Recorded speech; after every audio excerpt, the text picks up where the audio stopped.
Como sabedes, as urxencias hospitalarias e PAC do Servizo Galego de Saúde xa dispoñen de servizo de videointerpretación para atención durante as 24 horas.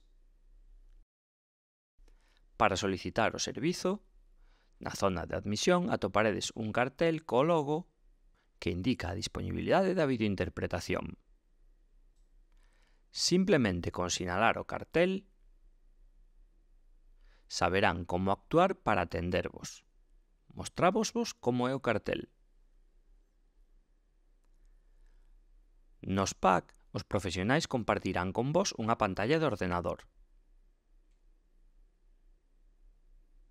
Podedes velo nesta foto de exemplo.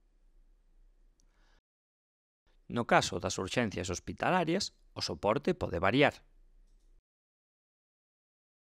dependendo da zona do circuito na que vos estean atendendo.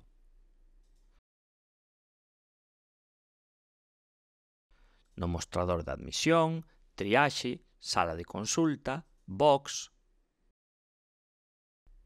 salas de probas ou sala de observación. Poderán utilizar diferentes dispositivos. Por exemplo, unha tablet, como vedes nesta foto,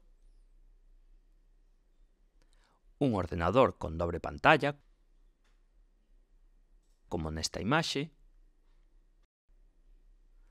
un ordenador ou portátil cunha pantalla compartida, como nesta foto de exemplo. Se queredes realizar calquera suxerencia de mellora, podedes facelo dende a web do Sergas, a través da sección Contacte, onde poderedes reflexar as vosas propostas de mellora.